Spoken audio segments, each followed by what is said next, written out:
Charles Schwab's Platinum Debit Card is considered one of the best cards you can use while traveling, but I really wanted to put it to the test. And what happened during my test is that it failed me, and I'm going to tell you how. Hi, I'm Nadia, one half of the Wealth Twins, where we teach you how to build up your finances so you can grow your wealth. So let's jump into it. So this summer, I took an extended vacation in France, and I decided to only use my Charles Schwab Platinum Debit Card because I didn't want to use any credit cards, and I wanted to see how good this card actually was when it came to traveling abroad. Now, the challenge I set for myself was to use no credit cards for the entire time that I will be in France. I decided that I would only use my Charles Schwab debit card and take out a little bit of cash in case I needed it in certain instances where I could not use my card. I found out some interesting things when I put this card to test in a real world scenario.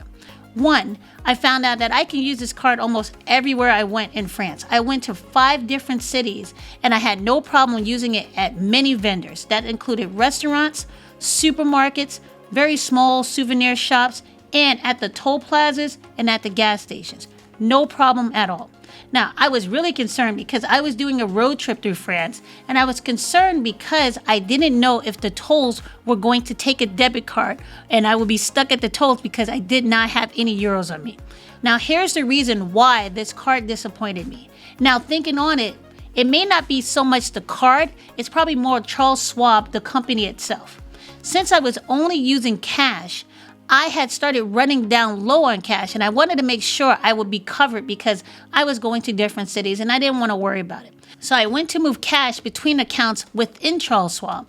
And what I was surprised at when I did this on a Friday night or a Saturday, it took at least 3 days. So it made me wait until the following Monday for that money to arrive in my account.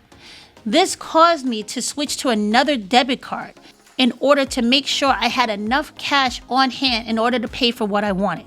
I was kind of scared because I didn't want my card to go into overdraft or be declined or anything because I couldn't estimate on how much I was paying for tolls, how much I was paying for gas on top of what I was spending on a daily basis. Now, I was concerned about this because every other bank that I have, I can move money within accounts in that bank in an instant. It does not take days. Now, I understand if I was moving money between 2 different institutions, like if I was moving money from Capital One to Charles Schwab, I understand I have to wait about a business day or 3 business days. That's fine. But if I'm moving my money between accounts at the same bank, I do not expect to have to wait until the next business day for that transaction to occur. That caused me a little anxiety and it caused me some problems. So I didn't have to use my credit card, but I had to be a little more careful on what I was spending. So I made sure that money hit.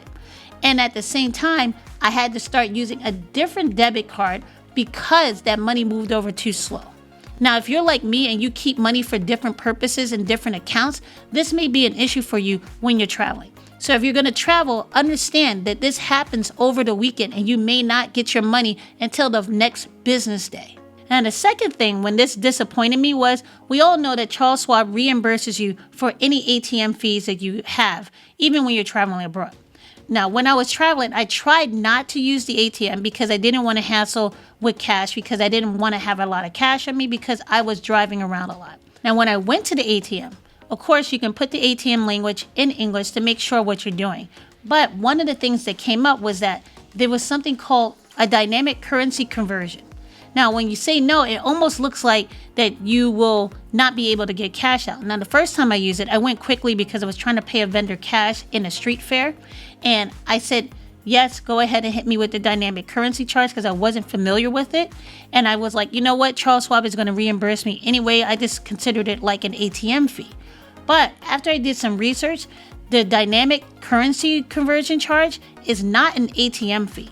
And it's not reimbursed by Charles Schwab.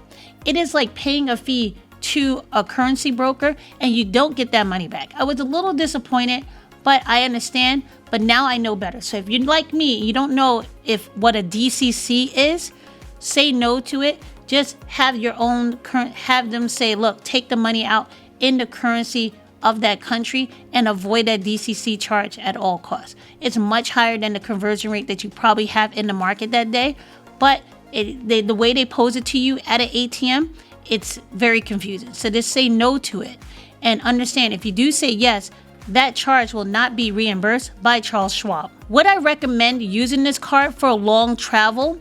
I would say yes, but be prepared.